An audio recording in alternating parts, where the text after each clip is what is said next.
Hey guys, it's me, Schlee. Welcome back for another video. Today's video is going to be a vlog with commentary in which I go over my latest trip to the Outer Banks. I spent the week of Christmas there with my family and had some pretty fun adventures, so now you guys are going to hear all about that. I do have this little notebook here with my notes in it from the trip, so if you see me looking down, this is what I'm looking at. As I'm talking about different parts of the trip, I am going to put clips and pictures up on the screen here so you guys can see exactly what I'm talking about. And now, without further ado, let's jump in. Day one of the trip was really just a travel day. We were traveling to the Nags Head area way out on the coast, and I'll put a map up so y'all can see where we were going. There's really not that much fun stuff to report here. We did stop at a really aesthetic, adorably decorated rest stop, which was fun, and we took a couple of pictures. And then we went to lunch once we actually got to the Nags Head area at a restaurant called the Black Pelican. If any of y'all watched the show Diners, Drive-Ins, and Dives, you may have seen this restaurant. It was featured on one of those episodes. My family really likes that show, and we love to go to the different restaurants that have been reviewed on that show when we get the chance. The Black Pelican was very interesting because it was actually a historic life-saving station and had been converted into a restaurant. It had tons of history. Again, you'll see that in the clips. Back when the Black Pelican was still an actual life-saving station, it had been visited by the Wright Brothers, which is a really interesting historical tidbit. After we had lunch, we really didn't do much else because we were all pretty tired from traveling. It was a pretty long drive for us, so we just got some groceries and then headed home. That evening, we watched a Christmas movie and we baked some cookies. On day two, the first thing we did was take a walk on the beach. It was absolutely frigid. I think the high for that day, the high temperature was 37 degrees, which in North Carolina is pretty cold. Plus it was the early morning when we were actually out there and the wind off of the ocean was unreal, so it was very cold. As you'll see from the pictures, I had to bundle up really well in order to go out on the beach. I looked like the Michelin Man. It was a pretty good impersonation if I do say so myself, but it kept me warm and we were able to go for a really nice long walk on the beach. We actually found several pufferfish on the beach that had washed up and they were completely frozen because, as I said, it was very cold. So that was rather interesting, if a bit grim, but I had never seen a pufferfish that close before. So I decided to look on the right side of that little event. So this day, it was a few days until Christmas, so we wanted to do some Christmassy activities. So we went out shopping that day. Our first stop was this adorable place called Christmas Mouse. As you can imagine, they had any and all things Christmas. I'm talking ornaments, snow globes, stockings, nutcrackers, of course. Everything. It was really adorable, and I loved the way they did their themed trees in that little shop. I had never seen anything quite like that before, and it gave me a lot of decorating inspiration as well as a lot of Christmas cheer. We stopped at just a few more places and then we went home for some lunch. We also started a puzzle while we were there. We had brought this Grinch Christmas puzzle with us, so we started working on that. You guys know I love puzzles. And then that evening, it was a little bit warmer, so we went for another walk on the beach. Even when it's cold, I love walking on the beach, just there's nothing like it in my opinion. So that was the end of day two. On to day number three. This day started off with a trip to the Graveyard of the Atlantic Museum. This is a museum I have wanted to go to literally for years. I have a slight obsession with the Graveyard of the Atlantic and shipwrecks in general, nautical things. It's kind of a long story, but suffice to say I was very excited for this museum and it did not disappoint. As soon as we walked in, first of all, they had this adorable Christmas pig, which I should have taken a picture with, but I was just too excited. I wasn't thinking clearly at the time. The museum itself was recently remodeled. It is now super high tech and very interactive. It's a very beautiful museum and has a very interesting look outside as well. I'll show that in another clip. It was built to withstand very strong hurricane winds, so that's why it has this unique looking shape to it. As far as the high-tech stuff in the museum, when you first walk in, there was an introductory video about the Graveyard of the Atlantic, which was very good. And then throughout the different displays in the museum, or exhibits I guess you would rather say, there were these interactive screens that you could click on and do different things. The first one I came to was actually showing all the different shipwrecks that they know of in the Graveyard of the Atlantic. I was really not expecting that to be there, and it was such a great tool for being able to explore the different areas of the coast and learn about the shipwrecks and all the history there. I of course couldn't go through all of them, but I did click around for a while. Along with that, at the other exhibits, especially the ones that were about people, they had these really big screens with different people's pictures, and you could click on them and it would play videos of an actor portraying the person and telling their story. It was very immersive and interesting. I already would love to go back. I didn't get to see everything as far as the different stories and whatnot because there was just so much to see, but it was very, very interesting. They of course also had lots of artifacts, displays, pictures, photographs, all those kinds of things. I love nautical stuff in general, so this was just like a heyday for me. Plus there was so much history, which I also enjoy. It wasn't just history about the graveyard of the Atlantic either. It wasn't just about shipwrecks. It was also about the history of the area, about people who had lived there, and about the storms that had hit the area. One of my favorite parts of the museum was a really big meter that they had out front, and it changed every so often, and what it showed was different wave heights recorded in various storms. That was a really interesting way to be able to actually see the height of those waves and the intensity of the storm. I didn't realize how high 26 feet of water was until I actually saw it on that meter, so again, very interesting, very impressive. Once we left the museum, we wanted to do some souvenir shopping, and there are lots of souvenir shops in this area, and they're all quite unique, so we hit a few different ones. They had your typical fare, you know, magnets and different books about the area, t-shirts, that kind of stuff. I did get this sweater, which I love. I think it has so much Schlee energy. Along with the sweater, I picked up some canned goods, which is pretty random. I know, I even thought that myself, but we went to one little shop that was called the Old Gray House, and they had a bunch of locally made canned goods. Specifically, they had watermelon rind pickles, which I have wanted to try, I don't know, for years now. I read about them in a book. It was actually a book from the Little House series by Laura Ingalls Wilder, and I didn't know you could get them made. I thought I was gonna have to make them myself one day, but I found them in that shop. And I was so excited. We took those home, we chilled them in the fridge, and then we tried them out. And I know some of y'all will want to know what they were like. So as far as the description, they had the same texture as a cucumber pickle, but they were actually pickled with allspice and cloves and what tasted to me like pumpkin pie spice. I can't honestly say I enjoyed those pickles. I don't know that I would eat them again, but they were super fun to try, and I do think they would grow on me if I had them again.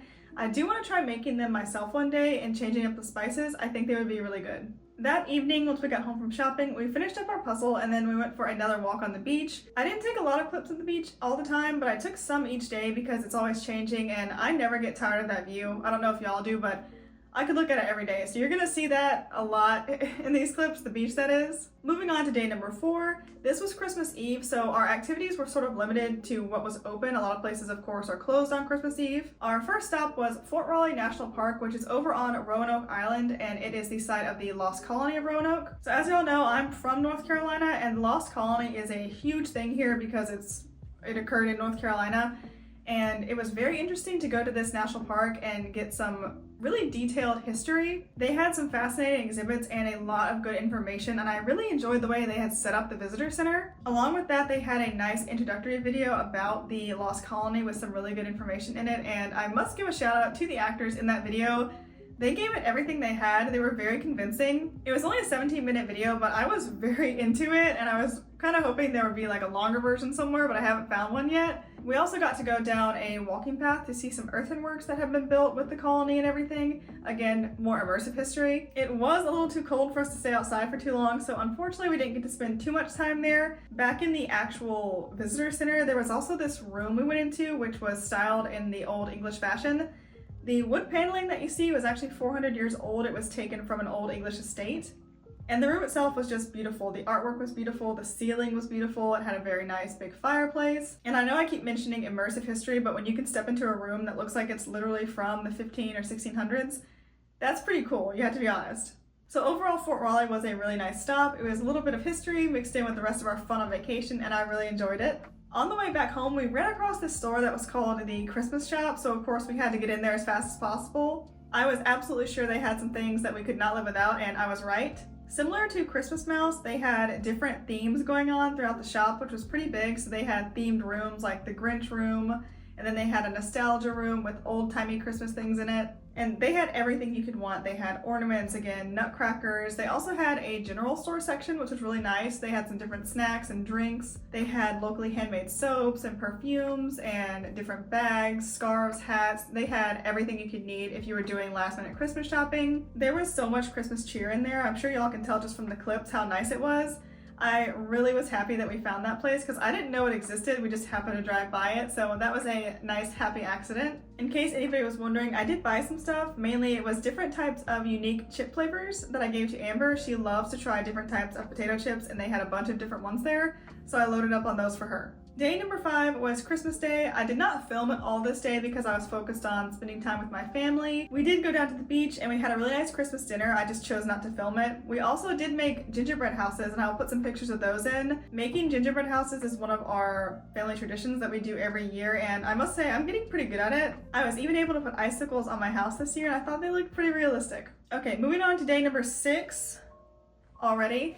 On this day, we only had a couple days left, so we wanted to make the most of it, and we decided to drive a little distance to get to the town of Duck, North Carolina. There we did some more souvenir shopping. We checked out some different bookstores and things like that, and just enjoy the town. It's so cute and aesthetic. If y'all have been there, you know what I'm talking about. It really is beautiful, and it was nice to explore some more of the area. That afternoon when we got home, Amber and I played Jenga, and I'm very happy to report that I won. I'm very good at Jenga. I don't mind admitting that fact. It is a natural talent that I have. Okay, we just finished the 20th level. Now we'll start level 29. Still aren't. This one, you might be able to get this one. You're like a beaver.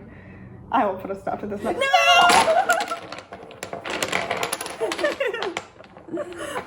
I won! That evening, after all of our shopping adventures, Amber and I went to a Christmas light display in Manteo, North Carolina. This was a really nice light display in a historic garden, and they had some music, they had hot chocolate, they had Santa Claus, he was there. It was a really nice event. I'd never heard of it before, but I was very impressed by it. The lights, of course, were beautiful. They had some of the more unique displays that I've seen. Even though it was dark, you could tell the gardens themselves were beautiful, and whoever designed the displays really put in a lot of effort. They had one section that was showing off the 12 Days of Christmas from the song, so Partridge in a Pear Tree, Two Turtle Doves, and so on and so forth. I thought that was super cute and creative. I went through that section twice, actually. And they also had a section that was underwater themed. So they had different fish and seahorses, and they had these beautiful hanging jellyfish that I've never seen before, but I kind of want to get some of these for my bedroom and hang them up. I thought they were just so lovely and a really nice touch to bring Christmas and the coastal feeling all together. We were able to wander around for quite a while. There was a lot to see. I know I'm not describing everything, but you guys will see it in the clips. There was also a nice little visitor center in the middle of the park, and it had some really good information in it. There were beautiful old paintings, there was historic furniture, they had displays with stories that you could read. They also had several miniature Christmas villages, which I was just thrilled about. I think those are so cute. And they even had one that was nautical themed, which I just thought was such a nice touch to have the nautical coastal flair in that with the Christmas again, just to mix it all together. It made me really happy. So that is how we ended day number 6. As for day number 7, this was our last full day out there in the Nags Head area, so we decided to spend it at the aquarium on Roanoke Island. I had never been to this aquarium specifically. There's another aquarium over near Fort Fisher, North Carolina. I have been to that one. I have to say though, in my opinion, the Roanoke Aquarium is superior, and you guys are gonna see why. It was not crowded at all, and the volunteers were super nice. They were very willing to talk to you and give you information about the animals they were keeping, about conservation, and about the rehabilitation they were doing. This aquarium was not at all what you would call huge, but they did have several really nice exhibits. One of my favorites was the otters. They are just so cute. Amber loves otters, so we spent a lot of time watching them play and swim around and just enjoying them and their happy little personalities. They also had an albino alligator, which was very unique looking, if I do say so myself, and he was one of only 12 known in the entire world at the time of our visit. So that's pretty cool. Another thing I really liked is they had a tank of lionfish, which I know are not everybody's favorite fish, but I think they're really pretty. They just have such unique patterns and colors going on with them, and they're so frilly and kind of fluffy looking. I enjoyed watching them. I was glad they were in a tank where I was not, but they were very, very pretty. I took a lot of footage at the aquarium because I was just having a great time exploring in there, basically. So there may be some parts of this video that are just instrumental with relaxing music and fishies going by. I hope you guys enjoy. My absolute favorite part of the aquarium though was the jellyfish room. I loved this. I could have stayed there for the entire trip, honestly. I thought it was so beautiful and so relaxing. The moon jellies were one of my favorites. Just watching them do their little blub blub blub movements throughout the aquariums was so cool. They had a couple different types of jellyfish. I honestly don't remember the names, but you will see them in the clips.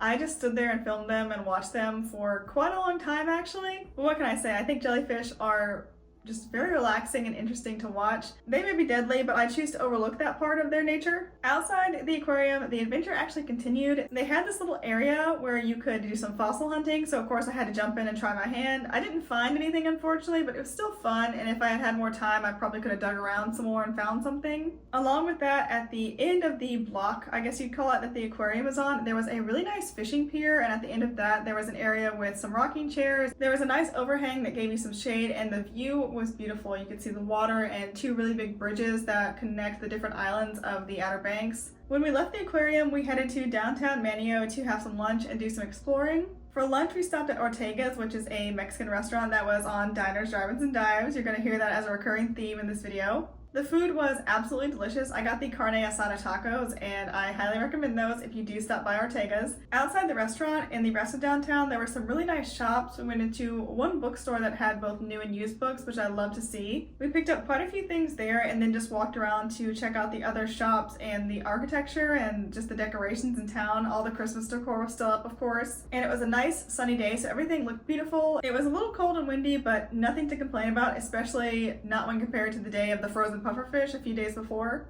Right at the edge of downtown, there was a small park and this little boardwalk that led you out to a stubby lighthouse.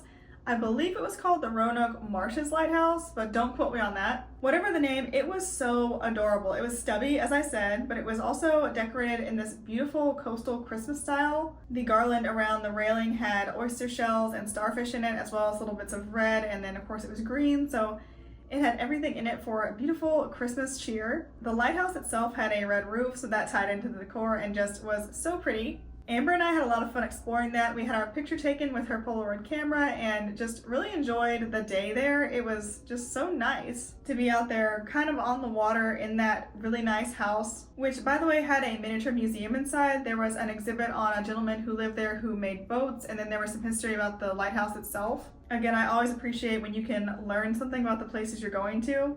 So once we said goodbye to the adorable lighthouse, we made one quick pit stop to get some ice cream before we went home. Y'all probably know I am a huge fan of ice cream. And then once again, we took a quick walk on the beach before calling it a night. Okay, we have reached day number 8, so this is our final day. We were heading home on this day. We always like to make the most of our days even when we're going home, so we decided to do some fun stuff before we actually hit the road to head home. Our first stop was at the Wright Brothers National Park, which was actually directly across the street from our Airbnb. We were able just to look out the window at it all week long, which was pretty cool, but we finally decided to stop by. I had been there before, but I had a renewed interest in aviation because I've recently been reading about different aviation events, such as the Concorde flight disaster or the space shuttle program, things like that. So while I always thought that the Wright Brothers Memorial was cool, I now had a deeper connection to it. This national park is special also because the visitor center itself is considered a historical landmark. It was designed with incredibly unique architecture you'll be able to see as I show the clips, and it is really interesting to go into. It's very sort of 1960s sci-fi modern is how I would describe it. As for the park itself and all the history, of course, Kill Devil Hills, where it's located, is very proud to have been a part of that history. You will see that everywhere if you ever go to Kill Devil Hills. Inside, of course, they have tons of history, different pictures, there's models. They have some information about the Wright family, which I thought was nice. It gave you a good background on the parents as well as the other siblings, and really gave you a peek as to how the Wright brothers, Orville and Wilbur, became who they were and why they were interested in learning how to fly. One of the small details of the museum that I really liked was that above everything else hanging from the ceiling, they had models of different airplanes hanging. So they did have the Concorde, they had a space shuttle, they of course had the Wright Flyer. It was very nice because as you walked around the exhibits, you could see the evolution of flight from the Wright glider all the way up to modern day planes. If you're at all interested in aviation or flying, I highly recommend that national park. You would love it. One of the big attractions inside the visitor center is a huge model of the Wright Flyer. I say huge, but it's actually to scale, but I never realized how big that thing was until I was actually standing next to the model itself. It's very large. They also had pieces of the original flyer, which was so surreal. Outside the visitor center, there's a little walking trail where you can see the camp, a reproduction of the camp they had set up while they were actually trying their flight experiments. And then they also have markers to denote the first 4 flights that they made. You can walk all the way down beside them, and it is really cool to be able to walk the first flight and the second one and the third one and the fourth one and see just how much further they actually get. Especially because if you turn around, you can see the monument, which is the main point of the whole park. and that's where they started from. They had to climb all the way up to the top of Big Kill Devil Hill is what that hill is called that the monument sits on. They had to walk all the way up there and then go down with the glider, and they flew all the way to the end of Marker 4. And for them to have been able to do that with the technology they had, the first ones to do it, it's really quite awe-inspiring when you stand there and think of everything they went through to have to do that, especially because back when they were actually doing their experiments, Big Kill Devil Hill was actually a giant sand dune. It was much taller and it didn't have any grass on it, so they were having to climb up and down that hill in sand, carrying their flyer with them in the wind and cold. No matter the weather, they were just really determined. They had a dream and they saw it through, and thanks to them, we have it pretty good these days. So there's a loop road that goes from the visitor center around the monument, so we decided to drive around that. It's not a long drive at all. So on this side of the park was one of my favorite things, which is a metal model of the flyer itself. And they also have some people set up, so they have a photographer and they have some people cheering for the actual flight. What's really cool is you can climb on this model, and I have wanted to do that since the last time I went there. I was not able to climb on it the last time we visited the park because there were a bunch of children on it and I didn't want to push them off. I thought that might be kind of rude, so I let them play on it instead of me. But this time, there weren't that many children on it, so I had to climb on and get my picture and get my little adventure in. This again gives a really good scale of how big the flyer was, because I could stand up in between the two sections of it, and I'm about 5 feet tall, so it was pretty big. It was much bigger than I thought it was going to be. Very fun to climb on, by the way. I highly recommend, even if you do have to push children off of it. And last but not least, we walked up to the monument itself. This monument is very beautiful in my opinion. I think it's very elegant, and the message it has inscribed around its base, it speaks volumes. It's not a long message, but it has a lot of meaning in it. And of course, the monument lends itself to beautiful pictures. When you're standing up there, you can see basically the whole town of Kill Devil Hills. You can see the Atlantic Ocean, you can see Jockey's Ridge, which is a huge sand dune. And again, it's just awe-inspiring to stand up there and think about the history that was made on that site and what has grown out of it, and see everything that's happened in the town since then. I had a really good time, you can probably tell. After we left the monument, it was lunchtime, so we headed over to Tortuga's Lie, which is another restaurant that was featured on Diners, Drive-Ins, and Dives. Along with having super good food, the restaurant itself was really cute and quirky. It had really cool decor, including a bunch of license plates from all over the world, and they had their own signature hot sauce and just other small details that I appreciate when I'm going to a restaurant. And finally, after lunch, we started our drive back to the mainland. We couldn't put it off anymore, but we did make one more pit stop. We wanted to take a few minutes and check out McKee's Fairy Peanuts, which we have passed several times on the way to and from the Outer Banks. So as you can guess by the name, the McKee family does own a peanut farm, and they sell all kinds of peanuts. They sell them boiled or roasted, different flavors.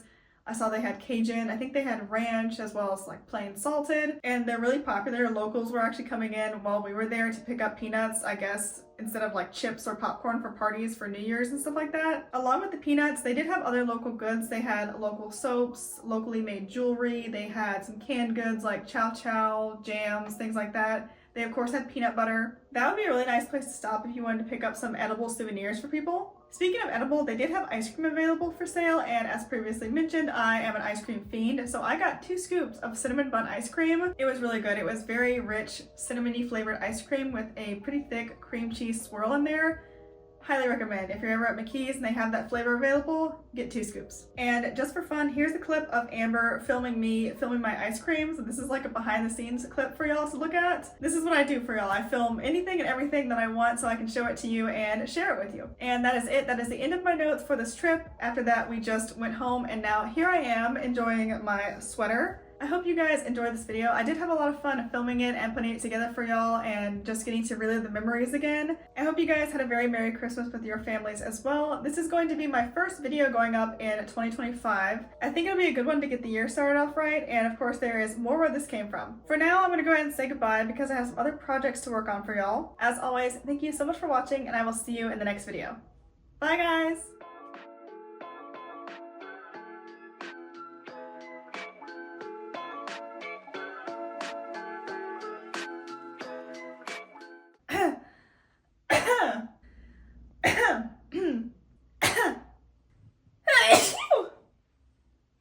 Oh, bless me.